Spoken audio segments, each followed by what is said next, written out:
Hello hello hello very good morning to all of you. समय हो चुका है 8 बजे का, यानी कि द हिंदू एडिटोरियल का time. So the Hindu 8 AM पे होता है और ये सेशन किसी को भी नहीं छोड़ना होता है। इसमें हम टारगेट करते हैं इंग्लिश और सारे एग्जाम्स की इंग्लिश। मतलब अगर आपके एग्जाम में इंग्लिश आ रही है तो आपके लिए ये सेशन देखना कंपलसरी है, मैंडेटरी है, नेसेसरी है, इंपॉर्टेंट है, क्रूशियल है, रिक्वायर्ड है, रिक्विजिट है। और बोले ऐसी आप भी बोलोगे अगर रेगुलर होगे तो। एक शब्द दिमाग में आएगा, उसी से रिलेटेड 10 12 15 सिनोनिम्स दिमाग में पहले ही चलने लगेंगे, और एक बार दिमाग में सिनोनिम चलने लगेंगे उसके बाद तो फिर चीजें आसान लगने ही लगती हैं, है ना। चलिए जी शुरू करते हैं, वोकैबुलरी पे आते हैं। सबसे पहला शब्द आज के सेशन का है स्वीपिंग। स्वीपिंग का मतलब होता है हैविंग अ वाइड रेंज। जैसे आप झाड़ू लगाते हो तो ऐसे करके लंबा एरिया लेके झाड़ू लगाते हो। झाड़ू कभी लगाए, हाथ में पकड़ा, ऐसे स्वीपिंग, लंबा एरिया लेके, है ना। तो when anything covers a wide range तो उसको स्वीपिंग कहते हैं। Broad, extensive, comprehensive. जैसे मैंने बोला मैं पूरे कंप्लीट कवरेज की बात कर रही हूँ। कंप्लीट कवरेज की बात कर रही हूँ मतलब एक ब्रॉड एरिया की बात कर रही हूँ। तो ब्रॉड, एक्सटेंसिव, स्वीपिंग मतलब एक वाइड एरिया, एक वाइड रेंज। इसका ऑपोजिट हो जाएगा कम, यानी कि लिमिटेड, नैरो, रिस्ट्रिक्टेड, बहुत ही छोटा सा। ठीक है, ओके। दूसरा वर्ड है टिपिंग। टिपिंग का मतलब होता है टिल्ट और ओवरटर्न समथिंग स्लाइटली। जैसे कि ये मेरा पेन है, देखना, and I have tilted it. देखा, ये पेन है, ये पेन है ना, ये पेन है, देख लिया। और ये पेन है और ये पेन इधर टिल्ट हो चुका है, मतलब इंक्लाइंड हो चुका है एक तरफ। एक तरफ ऐसे करके ये है, एक तरफ इंक्लाइंड हो चुका है, टिल्ट हो चुका है, टिप हो चुका है। तो टिप बोलो, चाहे आप टिल्ट बोलो, चाहे आप इंक्लाइंड बोलो, one and the same thing. ठीक है। ऑपोजिट क्या हो जाएगा, एक जगह पे स्टेबलाइज्ड है, कांस्टेंट है, एक जगह से दूसरी जगह तक मूव नहीं हो रहा है, मतलब नो मूवमेंट्स। ठीक है, ये हो जाएगा। फिर है इमिग्रेशन। इमिग्रेशन का मतलब होता है act of coming to live permanently. अब मैं आपको ये बताती हूँ कैसे आप याद रखोगे इसको। जैसे आई से होता है इंडिया और आई से होता है इमिग्रेशन। समझना कि मैं बहुत आसान तरीके से आपको बता रही हूँ इमिग्रेंट और एमिग्रेंट के बीच का डिफरेंस। ठीक है, बहुत आसान तरीके से। तो जब कोई भी दूसरी कंट्री छोड़ के आपके कंट्री में आके दोबारा से सेटल होता है, और कैसे याद रखने का तरीका क्या है, इंडिया आपकी कंट्री है तो आई से इंडिया, आई से इमिग्रेशन, यानी कि बाहर की कंट्री को छोड़ के कोई आपकी कंट्री में आ रहा है तो उसको इमिग्रेशन बोलेंगे। और एमिग्रेंट कब बोलेंगे, जब आपकी कंट्री छोड़ के बाहर जा रहा है तो। और याद करने का तरीका क्या है, आई से इंडिया, आई से इमिग्रेशन, मतलब कोई इंडिया आ रहा है, ऐसे याद रखो, कोई बाहर की कंट्री छोड़ के दोबारा से इंडिया आ रहा है दोबारा से रीसेटल करने के लिए, तो उसको इमिग्रेशन बोलेंगे। ठीक है, तो इमिग्रेशन का मतलब होता है वही रीसेटलमेंट, रीलोकेशन, माइग्रेट करना, दूसरी जगह से यहाँ आने की बात हो रही है। ऑपोजिट हो जाएगा एमिग्रेशन। एमिग्रेशन का मतलब होता है इंडिया छोड़ के बाहर जाना। मैं इंडिया के रेस्पेक्ट में बता रही हूँ ताकि आपको समझ में आए। और एमिग्रेशन का मतलब होता है बाहर की कंट्री छोड़ के इंडिया में आना। ठीक, छोड़ के जाना, डिपार्चर, एग्जॉडस। एग्जॉडस का भी मतलब होता है, जब हम बात करते हैं डिपार्चर की, मतलब जब काफी ढेर सारे लोग एक साथ कहीं से बाहर निकलते हैं तो उसको हम डिपार्चर बोलते हैं, एग्जॉडस बोलते हैं। ठीक है, चलिए। रीइटरेशन का मतलब होता है किसी चीज को बार बार बोलना। जैसे मैं आपसे कह रही हूँ ये बहुत इंपॉर्टेंट है, द हिंदू की क्लास 8 बजे होती है, सबको करना होता है, तो मैं क्या कर रही हूँ, मैं चीज को रीइटरेट कर रही हूँ। रीइटरेट कर रही हूँ मतलब बार बार बोलना। अच्छा, कोई चीज बार बार होती है तो उसको हम और क्या बोलते हैं, कल ही हमने किया था, इको हो गया, रीस्टेट हो गया, रीस्टेट हो गया, इको हो गया, रेपिटेशन हो गया, ये देखो रीस्टेट तो यहीं पे आ गया, इम्फेसिस हो गया, बिल्कुल बढ़िया है। रीअकर करना यानी कि रिकरेंस भी तो एक वर्ड हो सकता है, बिल्कुल सही बोला आपने, एक वर्ड हो जाएगा रिकरेंस, मतलब बार बार अकर कर रहा है, बार बार एनर्जी में आना, बार बार अकर करना। रिवाइवल, रिवाइवल एक और वर्ड हो सकता है। सो कोई भी चीज बार बार हो रही है, restate, echo, revival, recurrence, emphasis, repetition, ये सब हो जाएगा। ऑपोजिट हो जाता है रिपीट नहीं हो रही है। रिपीट नहीं हो रही है मतलब ओरिजिनल है। सो ओरिजिनल हो जाएगा इकलौती है, सिंगुलर हो जाएगा नोवेल्टी हो जाएगा, यानी कि नोवेल से बना है तो नोवेलिटी हो जाएगा। ठीक है, क्लियर है?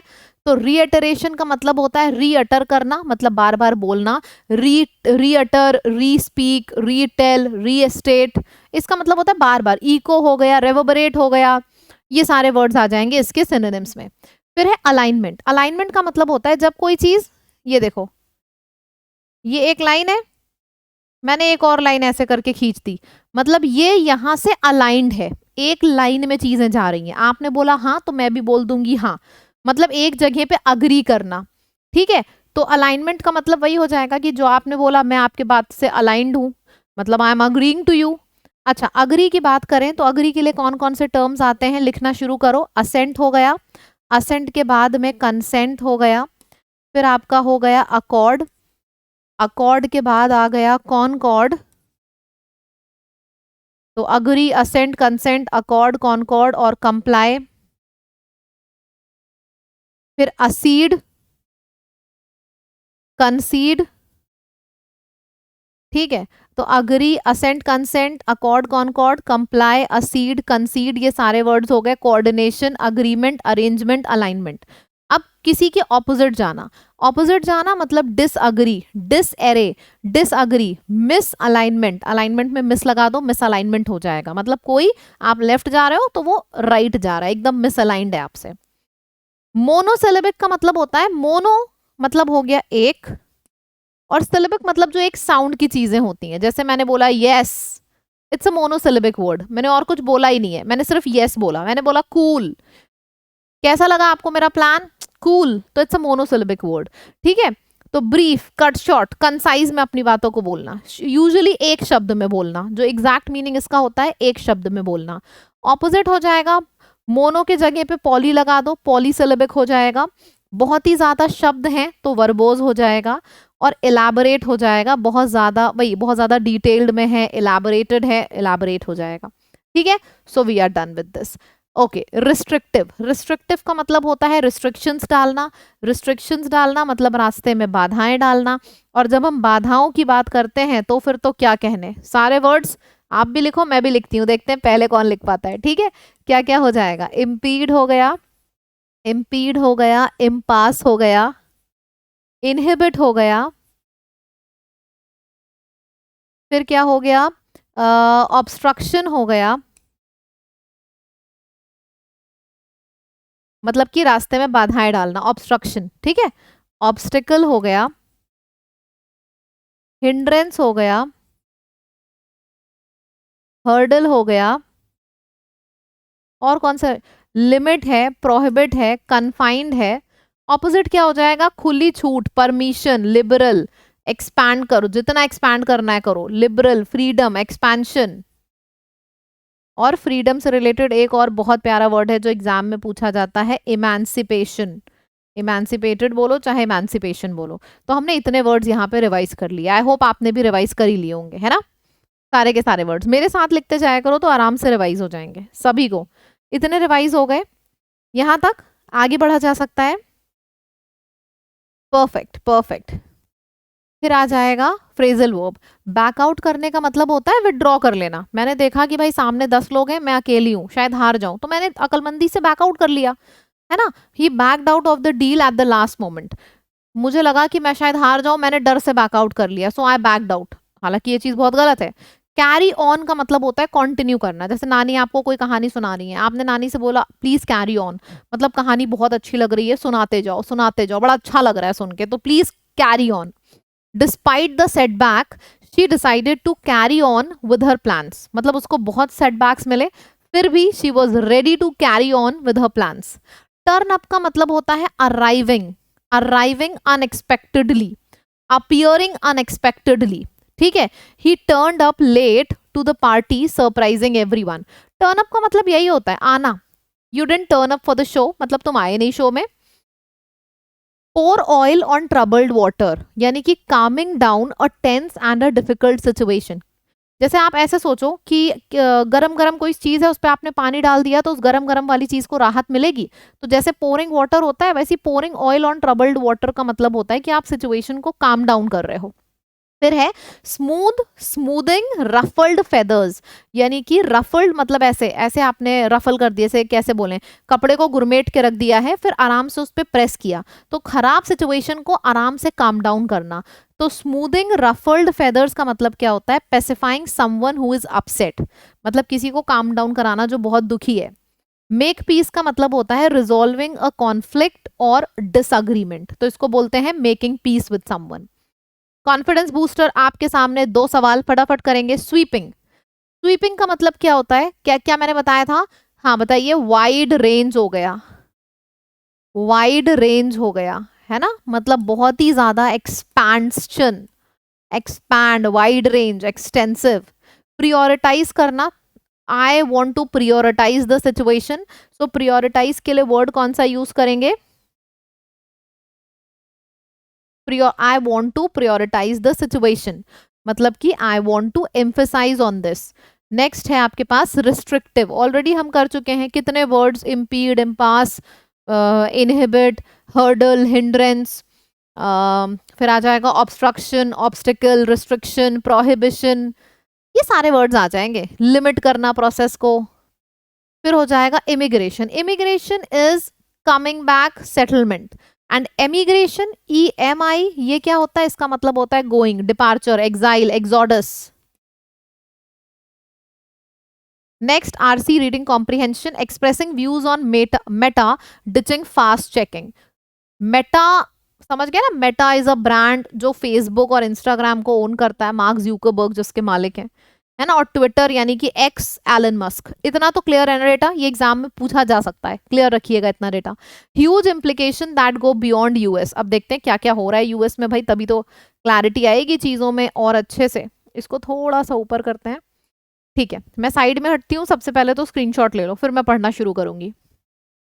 Look to Silicon Valley, Silicon Valley, Silicon Valley पता है ना, टेक हब जो US का है, तो सिलिकॉन वैली को जब हमने देखा, winds have shifted in the United States since the re-election of Donald Trump, जब से डोनाल्ड ट्रम्प की एडमिनिस्ट्रेशन दोबारा से आई है, जब से डोनाल्ड ट्रम्प दोबारा से इलेक्ट हुए हैं, winds have shifted their way, मतलब हवाओं ने रुख मोड़ लिया है, ठीक है, जो चीजें पहले होती थी अब वो नहीं हो रही हैं, काफी बड़े बड़े चेंजेस आए हैं।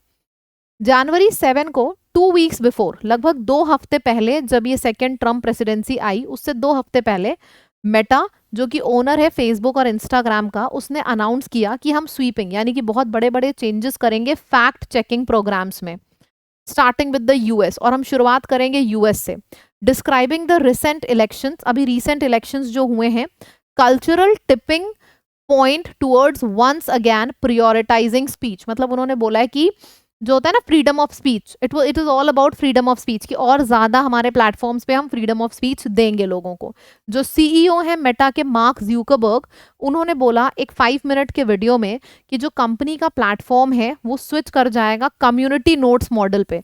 कम्युनिटी नोट्स मॉडल वो वाला मॉडल है जो एक्स यानी कि ट्विटर यूज करता है, और इस पे उसमें क्या होता है, लेस रिस्ट्रिक्शंस लगे होते हैं, लेस चीजें होती है, जैसे होता है ना कि जब आप कुछ अनाप शनाप ढूंढते हो या फिर फेसबुक और इंस्टा पे तो लिख के नहीं आ जाता है कि sorry it is not allowed, है ना, आपका जो ID है वो ब्लॉक कर दी जाएगी। इंस्टाग्राम पे और फेसबुक पे आप देखो, लिंक्डइन पे कितने बड़े बड़े पोस्ट आ जाते हैं, तो वो जो लिंक्डइन मॉडल यूज करता है उसको हम बोलते हैं कम्युनिटी नोट्स मॉडल। लिंक्डइन का है, लिंक्डइन बोल रही हूँ सॉरी, ट्विटर का है, एक्स ट्विटर है, ठीक है, तो along the line of x यानी कि ट्विटर। तो वही मार्क ज़ुकरबर्ग ने बोला कि मैं ये मॉडल डेवलप करूंगा इंस्टाग्राम और फेसबुक में, जो कि एक्स के मॉडल पे होके चलता है, जहां पे लेस रिस्ट्रिक्शंस लगी हुई हैं इमिग्रेशन और जेंडर टॉपिक्स पे, मतलब they can speak over there, और यहाँ पे नहीं बोल सकते फेसबुक और इंस्टा में। तो उन्होंने बोला कि मैं यही मॉडल यूज करूंगा जो एलन मस्क ने किया है एक्स में, ताकि मतलब मैं अपने प्लेटफॉर्म पे भी यही यूज करूंगा। This was, he said, a step towards greater freedom of expression. उन्होंने बोला और जैसे ही मैं इस मॉडल को यूज करूंगा, मैं अपने लोगों को और ज्यादा फ्रीडम ऑफ स्पीच दूंगा कि तुम्हें जो बोलना है बोलो, जिस तरीके से बोलना है बोलो। तो ये बेसिकली से रीअटरेट किया है anti censorship argument frequently made by the Elon Musk, इसमें यही है, ओनर ऑफ एक्स। देखा, ये एग्जाम में डेटा आ सकता है। एक्स के ओनर एलन मस्क है, मेटा के ओनर मार्क ज़ुकरबर्ग है। मेटा किसको ओन करती है, मतलब ओनर है, और फेसबुक और इंस्टाग्राम खरीद रखा है मेटा ने।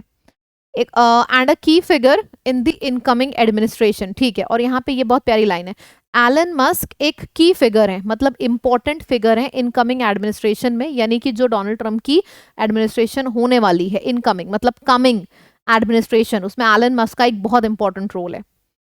नॉटविथस्टैंडिंग मस्क, यानी कि Elon Musk monosyllabic response to Zuckerberg's announcement cool, यानी कि मस्क ने मोनोसिलेबिक यानी कि एक शब्द में रिस्पॉन्ड किया मार्क ज़ुकरबर्ग को, और उन्होंने सिर्फ इतना बोला कूल, ठीक है।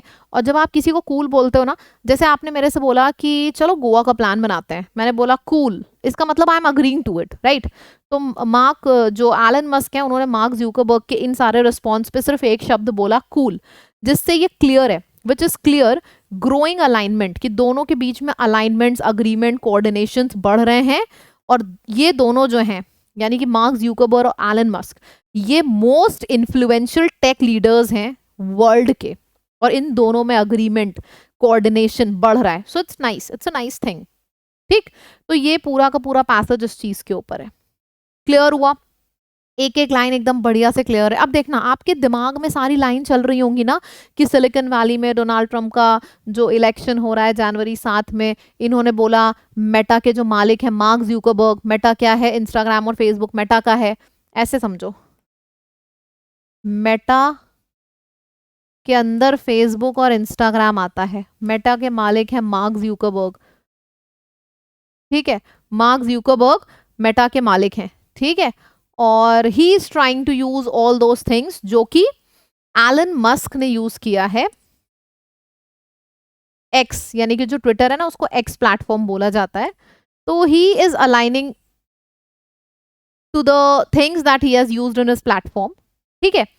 तो मार्क ज़ुकरबर्ग ने बोला कि यार this this this this this हम यूज करेंगे, और एलन मस्क ने उनका रिप्लाई एक शब्द में दिया कूल, जिससे ये समझ में आता है कि हाँ, ये दोनों जो जाइंट लीडर्स हैं, टेक लीडर्स, वो अब अलाइन कर रहे हैं। और मार्क ज़ुकरबर्ग को ऐसा लग रहा है कि अगर वो ये सारी चीज़ें कम्युनिटी नोट्स मॉडल डेवलप कर लेंगे, तो वो अपने फेसबुक और इंस्टा पे भी फ्रीडम ऑफ स्पीच और ज़्यादा लोगों को, और फ्रीडम ऑफ स्पीच और मिल पाएगी लोगों को, ठीक। चलिए, what did Mark Zuckerberg announce about Meta's fact checking program? It would be more restrictive. नहीं भाई, रिस्ट्रिक्शन ज्यादा नहीं होगी, कम्युनिटी नोट्स मॉडल पे शिफ्ट होंगे वो, जो कि एक्स का है, जिसके ओनर मस्क हैं। तो यहाँ पे एक सवाल पूछा गया, लेकिन 1 2 3 आंसर आपके पास आ गए। देखा, ये पावर होती है डेली रीडिंग की, ये पावर होती है समरी की।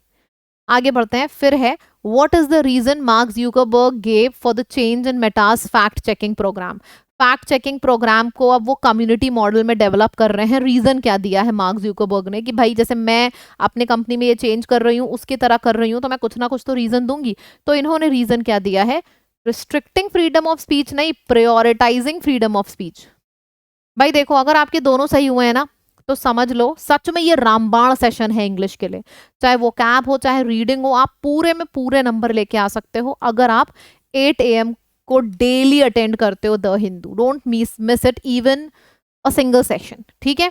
मैं खुद अपने साइड से कोशिश करती हूँ कि कितनी इंपॉर्टेंट चीज़ें आपको डिलीवर कर पाऊँ, तो ज़रूर किया करिए। ऑल्सो अगर होमवर्क आपने नहीं किया तो मैं समझ जाऊंगी आप सेशन में इंटरेस्टेड नहीं हो। पहले बताओ, अगर अभी तक का सेशन अच्छा है तो एक एक लाइक कर दीजिए, सबसे पहले तो एक एक लाइक कर दीजिए, फिर होमवर्क की बात मैं आपको बताती हूँ। जल्दी से करिए, जल्दी से फटाफट एक एक लाइक कर दीजिए, फिर मैं होमवर्क की बात आपको बताती हूँ। देखो, होमवर्क सिंपल है। मैंने यहाँ पे एक लिस्ट ऑफ वर्ड्स लिखे हैं, आप इसमें से एनी 4 उठाइए और 2-2 सिनोनिम्स लिखिए, ठीक है।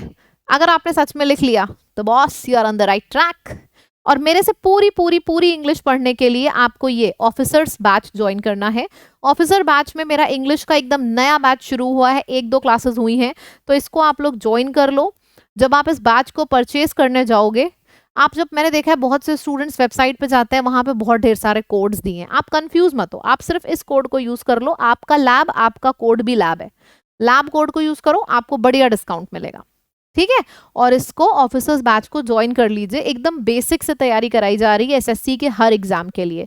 कोर्स आपको हमारी ऐप पर मिलेगा, लैब में लाइव कोर्स पे जाइएगा, वहां पे आपको मिल जाएगा, ठीक है। चलिए, कमेंट जरूर करिएगा, उससे मुझे दिखता है कि हम कितना ज्यादा एसोसिएटेड हैं एक दूसरे से, ठीक। Thank you so much, bye bye everyone.